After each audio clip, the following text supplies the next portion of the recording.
So Hassan reacts to John Mearsheimer's take that Ukrainians are going to lose the war and should have quit a while ago instead of sending their people to the meat grinder.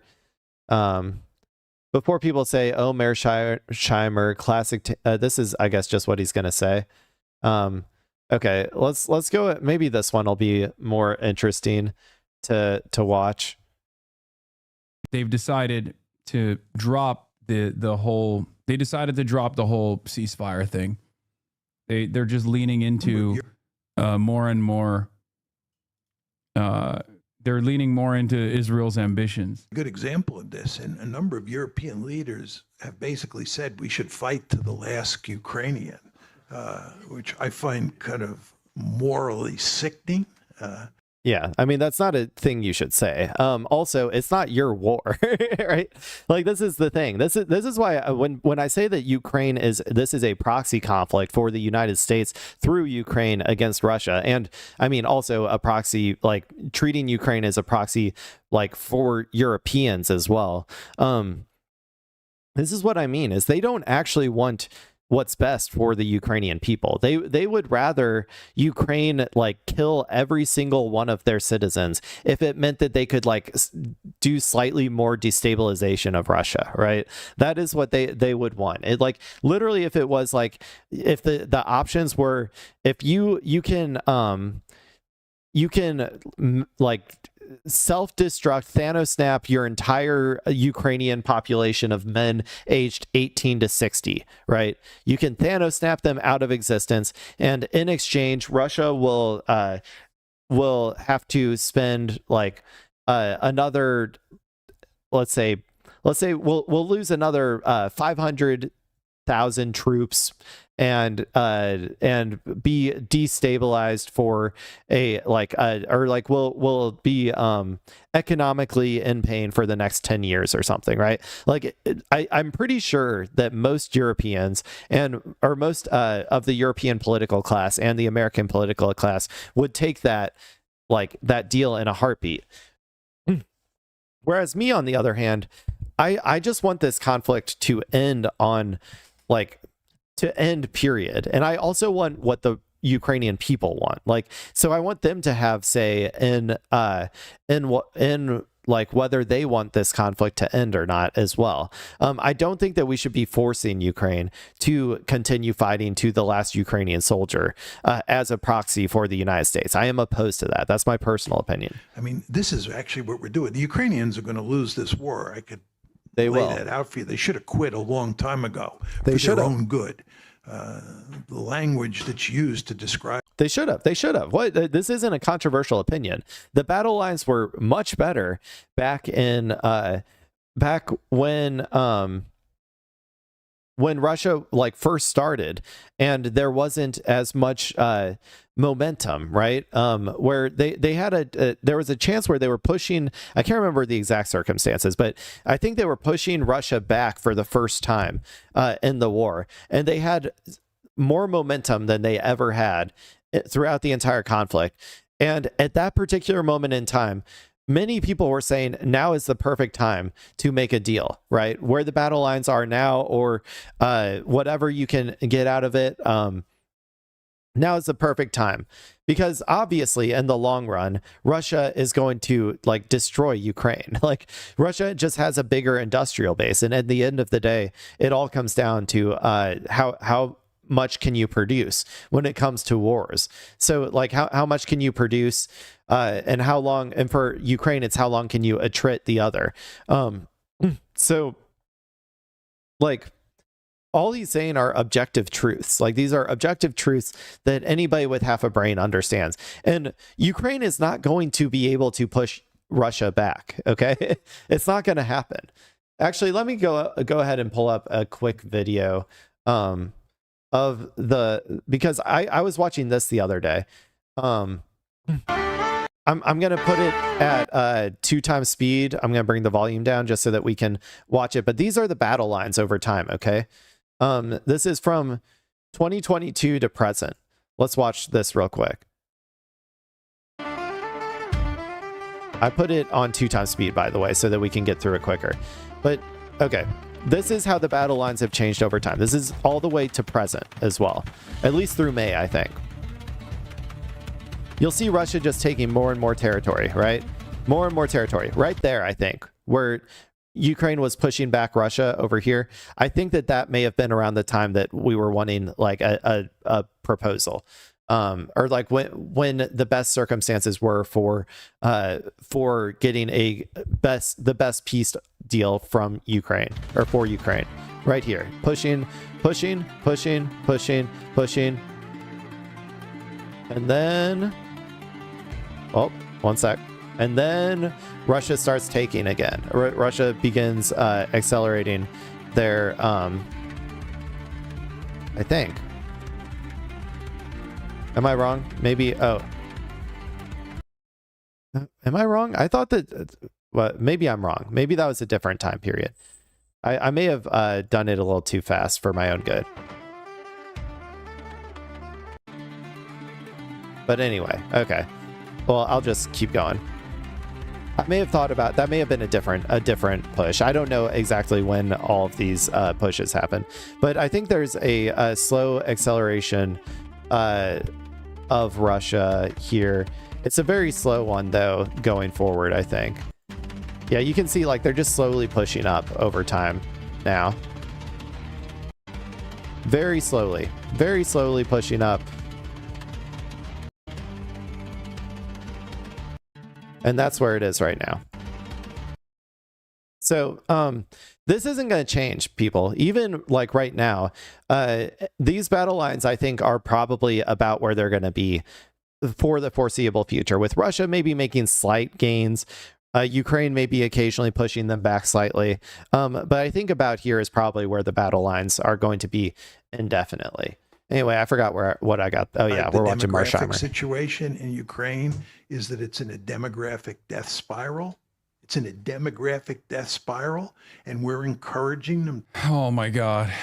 I know someone sent me Mearsheimer exclusively to trigger every person in the chat, right? This is like a fucking nuclear first strike in here. Before people say, oh, Mearsheimer, classic tanky or whatever, he is just a believer in offensive realism.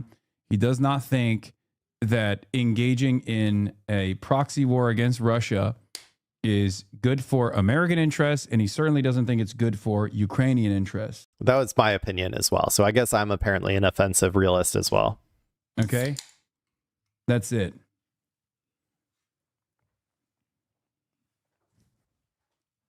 I mean, can someone show me how it would be beneficial for Ukraine to continue fighting like forever? Like, I'm serious. Like, what are the possible outcomes here? Ukraine is not going to be able to push Russia back. They're just not. They do not have the industrial capability. If you can show me evidence that they will be able to at some point, like, or some sort of indicator that they will, sure, show me. But yeah, I just don't see it. I think that this is where the battle lines are going to be for a while. You can see like I said, Russia has pushed in slightly, but since around like maybe like 2024, 2025, it's been very slow moving, and Ukraine has been slowly losing ground over time. So I just don't see it happening. He is not a Russian operative. You just have a disagreement with him on this issue. Who's going to get mad at that? He's right. People who do think that Ukraine should fight down to the last Ukrainian. That's a stupid thing. You hate the Ukrainians then. I guess at the very least, you should be asking, what do the Ukrainians want, right? That's like what I would say. If we want to militarily support this, then at the very least, it should be on behalf of the Ukrainian people. We should know what they think. I don't even know if we have that polling right now. And also, I don't know if I would trust that polling even if we had it. But polling Ukrainian, do Ukrainians want to be in war polling? Or let's just say like war support. Ukrainian war support polling. maybe over time.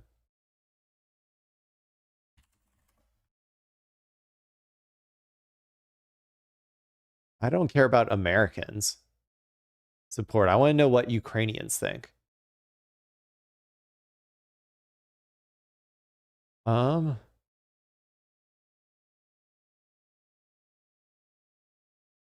hate these cookie things. Okay.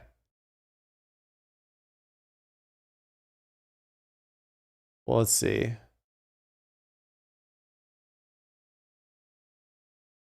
Okay, let's when was this written? August 7th, 2025. Okay, look. I don't even know how much I trust these numbers, to be honest. But most Ukrainians now favor ending the war with Russia through negotiations, as support for fighting until victory has dropped sharply since the early days of the conflict. Although their hopes for joining NATO and the European Union have faded and approval of U.S. leadership has plummeted, Ukrainians still see the EU, UK, and U.S. as key to ending the war, yet most doubt that will happen anytime soon. More than 3 years into the war, Ukrainian support for continuing to fight until victory has hit a new low. In Gallup's most recent poll of Ukraine, conducted in early June, 69% say they favor a negotiated end to the war as soon as possible, compared with 24% who support continuing to fight until victory. This marks a nearly complete reversal from public opinion in 2022, when 73% favored Ukraine fighting until victory and 22% preferred that Ukraine seek a negotiated end as soon as possible. 24%, 69%. Don't know / refuse is 7. Like, do you see these margins? Like the Ukrainian, this was in 2025. I'm pretty sure it's got to be even higher now. Like, I would guess that this trajectory keeps going like the same way that it is here. And we're probably at like near 80% at this point who want a negotiated settlement. Like, so if the Ukrainian people want a negotiated settlement and Americans and Europeans are saying, no, you are going to fight to the last fucking Ukrainian, do you understand how, like, wrong that is morally? Like, right? Like, the only people who would want that are people who don't give a shit about Ukrainians and who care only about trying to in some way like destabilize or take down Russia. That's the only reason you would want it. You do not want it on behalf of the Ukrainians.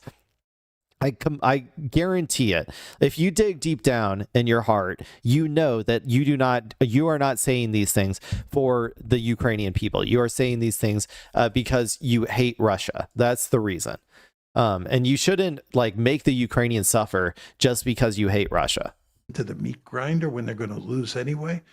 God, morally reprehensible, but people make that argument. And it is you correctly point out, that's the buck passing argument. You don't see these Europeans fighting and dying over there, right? Yeah. The British, French, and German. That's true. Get some Europeans out there. Send them to the front lines. We'll see how much they want to keep the war going at that point. German leaders, they're really enthusiastic about continuing the war, but that's because their people are not dying. Yeah. I mean, I completely agree, dude. I completely agree with everything Mearsheimer said there. I guess that makes me an offensive realist. I don't really know. However, like, man, with that polling, I didn't know that it was even that high. Like how many people wanted a negotiated settlement back in 2025. So, like I've only been revalidated my opinion that like none of these people actually care about the Ukrainians at all and solely want this war to continue going on forever as a way to try to like destroy Russia in some way, shape, or form. And so a Destiny, I don't know if this is actual Destiny or a fan account or what. It's the omni-liberal. I think that's him. He says, fuck Hassan, zero sympathy for this loser.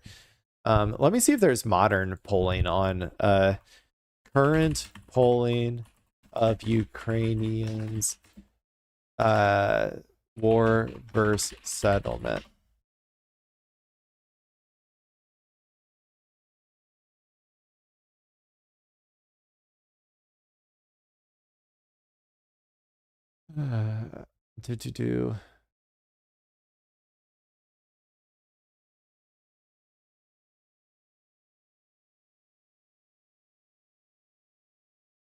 Man, this is too complicated.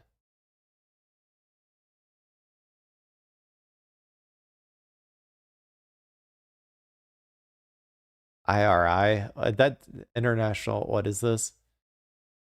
I don't know if I trust this number or this one's numbers.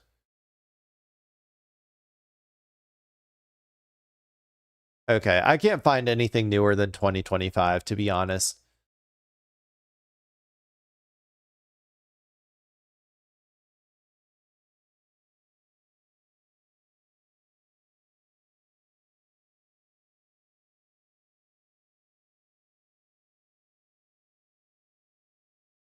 Yeah, I don't know. I don't know. That's my opinion. Anyway, I got to go. I've been doing this almost 3 hours now, so